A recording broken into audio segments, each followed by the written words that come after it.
नमस्कार मित्रों, स्वागत करते हैं एक बार फिर से आपका अपने चैनल जेवी डिवोशनल में।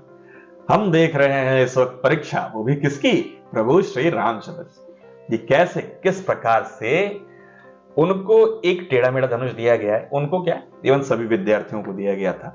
उस धनुष का परीक्षण करने के उपरांत ये आपको बाण लक्ष्य पे भेदने की क्षमता प्राप्त हो पाई। जिस प्रकार से गुरु अपने जितने भी उनके शिष्य होते हैं उसमें से एक उत्तम शिष्य ढूंढते हैं, उत्तम में से सर्वोत्तम, उनका लेवल चेक करते हैं धीरे धीरे कि वो कहां तक जा सकते हैं और उनको कितना आगे और ले जा सकता हूं मैं। उस प्रकार से ही शिक्षा चल रही है और यहाँ पर परीक्षा ली जा रही है। चलिए, हमें भी बहुत ज्यादा सब्र हो नहीं रहा है कि देखने के लिए कि किस प्रकार से सब कुछ आकलन करेंगे प्रभु श्री रामचंद्र। थ्री इडियट्स में मूवी ने दिखाया था, ये साइंस है। ये साइंस। तो चलिए शुरू करते हैं episode 4 part 2।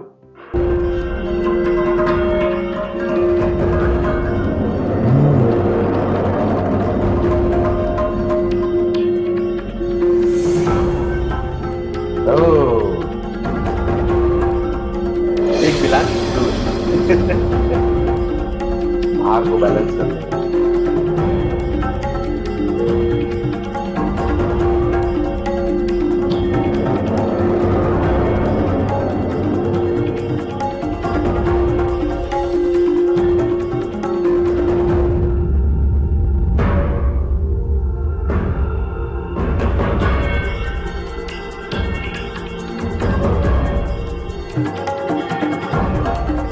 Direction of air,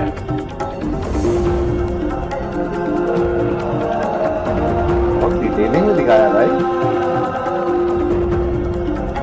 sniper training की तरह एकदम। डिग्री का संतुलन, उसका भार,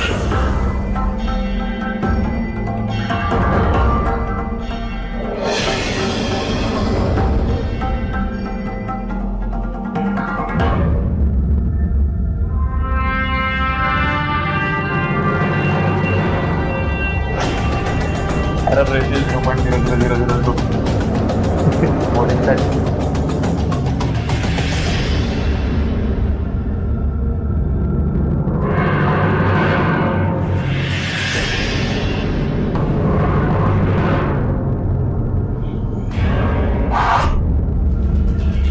ये भाई घूम के गया भाई। हवा चल रही है ना।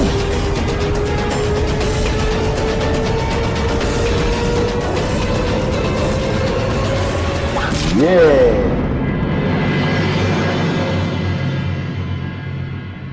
अद्भुत अद्भुत। सारे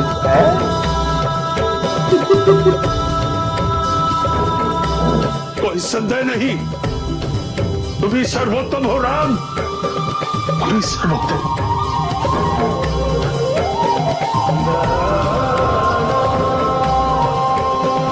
ये बात देखने में अच्छी लगी कि वही धनुष सबके पास, नथिंग स्पेशल। तुम्हारी भांति धनुर्विद्या में निपुण है तुम्हारा ज्येष्ठ पुत्र। मेरी भांति नहीं, मुझसे भी अच्छा धनुर्धर है राम, पूर्वजों की कृपा है और आपका आशीर्वाद है गुरुदेव। आपने राम को इस योग्य बनाया। नहीं दशरथ, मैंने नहीं, मैं तो सभी को बराबर शिक्षा देता हूं।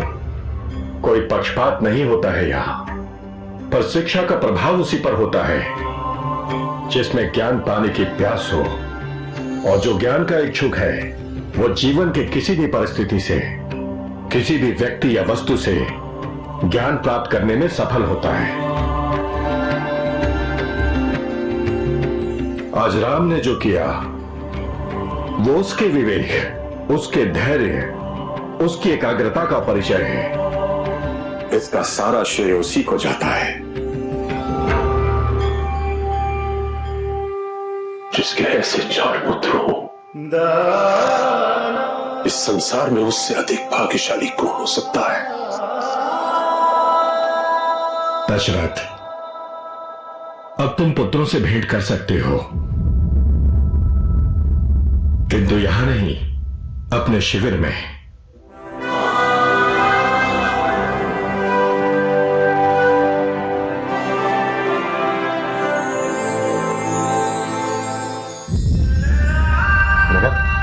सही बराबर दिखा रहे हैं।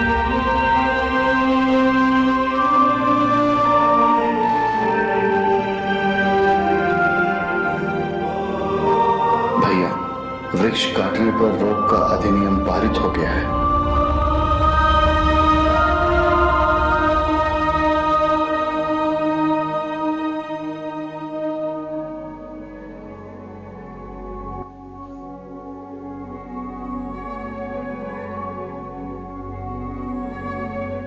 प्रकृति को नियंत्रित करने का प्रयास प्रकृति का अपमान करने के समान है। इसीलिए प्रकृति अलग अलग रूप धारण करके हमें बारंबार यही समझाती है कि इस विशाल ब्रह्मांड में हम नगण्य हैं।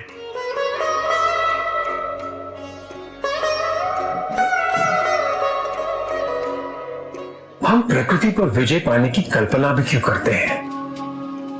कैसे कर सकते हैं? हम प्रकृति को केवल पोषित कर सकते हैं, समर्पित हो सकते हैं। और इसीलिए मैं यज्ञ के द्वारा प्रकृति के नियमों को परिवर्तित करने के विरुद्ध था। आज मुझे इस बात का संतोष है कि हमारे राज्य में सुख और शांति स्थापित है, वो भी बिना किसी हिंसा के। आपके ऐसे ही विचार इस बात के प्रमाण हैं भैया कि मिथिला की समस्त प्रजा आपको राजा नहीं, राजऋषि कहते हैं। राजन, सुलभा नामक एक युवती पधारी है। सुलभा? जी, आपसे भेंट करने की इच्छा व्यक्त की है उन्होंने सभा में।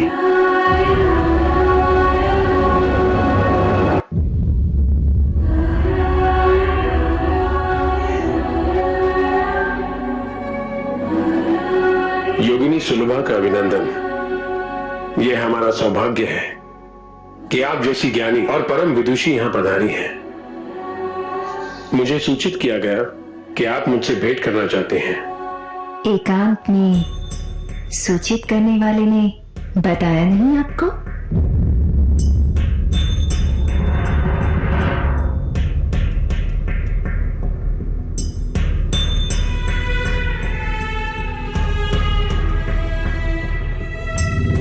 स्थान ग्रहण कीजिए। राजऋषि जनक, कहीं आप भयभीत तो नहीं हो रहे? निर्मुक्त भय से अनभिज्ञ होते हैं। विदेह के लिए देह का महत्व है क्या? पुरुष और स्त्री में भेद वही कर सकता है जो खुद अपनी कामनाओं से मुक्त न हुआ हो। इसीलिए मेरी परीक्षा लेना व्यर्थ है। इस परीक्षा का आशय बताइए। मैंने सुना है आपके बारे में। जब ज्ञात हुआ कि आप केवल पुत्रियों से संतुष्ट हैं, तो आश्चर्य हुआ और संदेह भी। एक राजा के लिए पुत्र की कामना न होना ये अस्वाभाविक है। फिर ये जनक कौन से राजा हैं जिन्हें अपने वंश की निरंतरता की चिंता नहीं? इसीलिए परखने चली आई। यहां जो कुछ भी मेरा है वो मेरा नहीं है। ना ही मिथिला, ना ये सिंहासन और ना ही मेरा शरीर। सब नश्वर है। फिर कैसी निरंतरता, किसकी चिंता? पिताजी,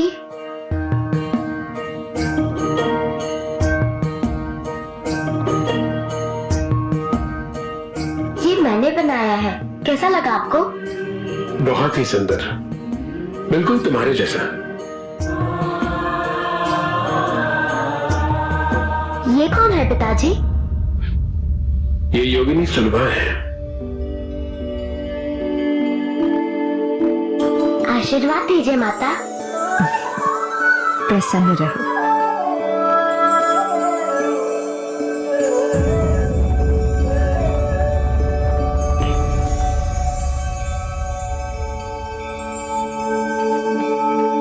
आप कहिए ना इसे, ये मिट्टी धोए और दूसरे वस्त्र धारण करे।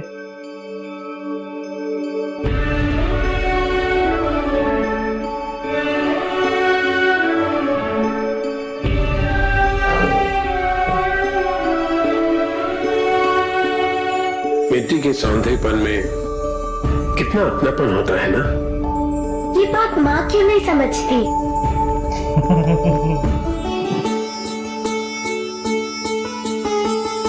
अच्छा ठीक है, अब चलो आओ।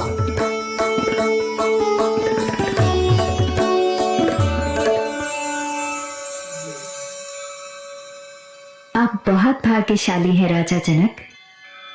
इस कन्या को देखकर दिव्यता की अनुभूति होती है। आप अभी से ही इसके मन की उर्वरता में ज्ञान के बीज रोपित करिए। कुशध्वज,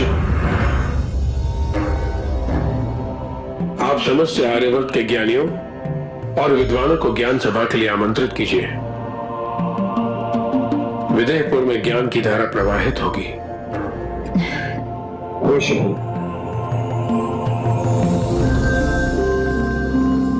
आपकी ये भूमि ज्ञान का केंद्र मानी जाएगी। मिथिला को धर्म सेतु संक्रीडम के नाम से जाना जाएगा। वो सेतु जहां विभिन्न प्रकार के धर्मों को जोड़ा जाता है।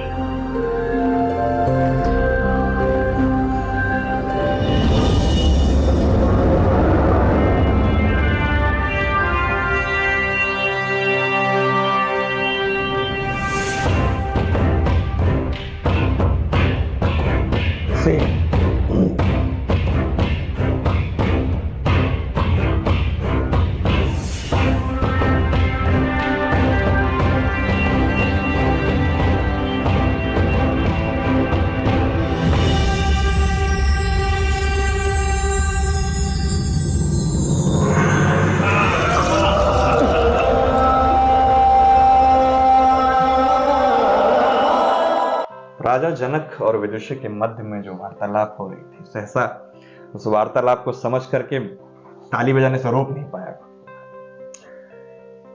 कितनी अच्छी बात थी कि जो विदुषी ये जानने के लिए आई है, वो ये जानना चाहती हैं कि एक राजा का राजपाट ही सब कुछ होता है। राजा किस लिए? राजपाट के लिए।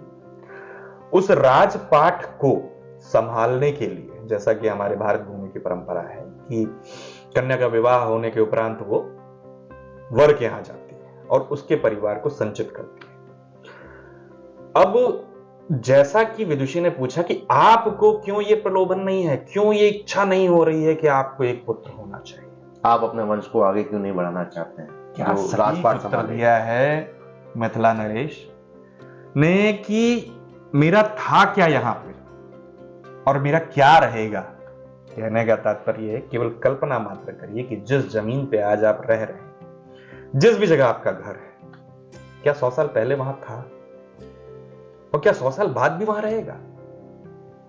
संभव है भी और संभव नहीं भी। यानी जिस भूमि के टुकड़े के लिए हम आज इतना ज्यादा संघर्ष कर रहे हैं, कल को हो सकता है आपकी आने वाली पीढ़ियां उस भूमि को संचित ही ना कर पाए, क्योंकि आपने जो भूमि संचित किया है किसी की पीढ़ी ने छोड़ा है। तो ये साइकिल जो है वो लोगों को दिखता तो है लेकिन लोग एनालाइज नहीं कर पाते। इस चीज को जब मिथिला नरेश जनक ने बताया कि मुझे किसी भी प्रकार की कोई ऐसी इच्छा नहीं। अच्छा, एकदम शुरुआती प्रकरण देखिए, मुझे एकांत चाहिए। जैसे ही एकांत मांगती हैं वैसे ही वो अपने आप को उनके समीप लेके जाती है। एक युवा विदुषी जैसे ही राजन के समीप जा रही होती है वैसे राजन कहते मेरी परीक्षा मत कीजिए, मैं शरीर में भेद नहीं करता, ना मुझे पुरुष में भेद है ना स्त्री में, देह का, मुझे देह का प्रेम ही नहीं। बहुत बढ़िया सीन दिखाया। तो एक काम करिए, ये परीक्षा कैंसिल करिए, आगे बढ़िए, करना क्या है? अब आप ये बताइए कि मेरी परीक्षा लेने का कारण क्या? हाँ, वो ये भी समझ गए कि मेरी परीक्षा ली जा रही है, ऐसा उनका कैरेक्टर नहीं है। हाँ, विदुषी है वो भाई, जो सर्वज्ञाता है, सर्वज्ञानी। अच्छा लग रहा था और उसके अद्भुत मजा आ गया। उसके पहले हमने ये भी देखा कि जो प्रभु श्री राम की धनुर्विद्या दिखाई गई सर्वोत्तम बनने की, कि किस प्रकार से उन्होंने ये देखा कि इसको बैलेंस करना है पहले, उसके बाद मुझे वेग देखना है किस तरफ जा रहा है, क्योंकि जो भी धनुष चला रहा था वो तीर ऐसे जा रहा था। राजा दशरथ ने एक चीज कही कि गुरुवर आप धन्य हैं कि आपने मेरे पुत्र राम को इतना अच्छा शिक्षा दिया। गुरुवर ने कहा कि मैंने राम को एक जैसी शिक्षा दी, जितने हैं यहां खड़े ना सबको एक जैसी शिक्षा दी। जल में कमी नहीं थी मेरी, यहां जो शिष्य हैं उनकी पात्रता में कमी। कोई कटोरी लेके बैठा था, कोई मग्गा लेके बैठा था, राम घड़ा लेके बैठे थे। अरे तो महाभारत में भी दिखाया गया था किस प्रकार से अर्जुन को शिक्षा दी जाती है, क्योंकि उनके अंदर पात्रता थी उसको ग्रहण करने की, वो और संचित कर सकते थे। जब आपके अंदर अच्छा पात्रता क्या होती है, जब दिमाग से आप शून्य रहेंगे। शून्य का मतलब ये नहीं है कि जो आ रहा है हम उसको भी शून्य माने, नहीं। शून्य का तात्पर्य यह है कि जो हमें पता है बस उतना ही पता रहे, और जो सामने से बताया जा रहा है हम ये देखें कि क्या हमें वो चीज पता थी या नहीं। जिस प्रकार से कहा जाता है कि पत्थर में भी भगवान दिख जाते हैं, हर वस्तु में शिक्षा है। हर प्रकृति आपको हर वक्त शिक्षित करती रहती है। तो चलिए भी चीज से शिक्षा ग्रहण कर सकते हैं। फिलहाल अभी हमें शिक्षा ग्रहण करने का समय हो गया है, हम जा रहे हैं प्रकृति की ओर। तो इस एपिसोड को करते हैं समाप्त। शीघ्र ही लौटेंगे नए के साथ, तब तक के लिए राधे राधे।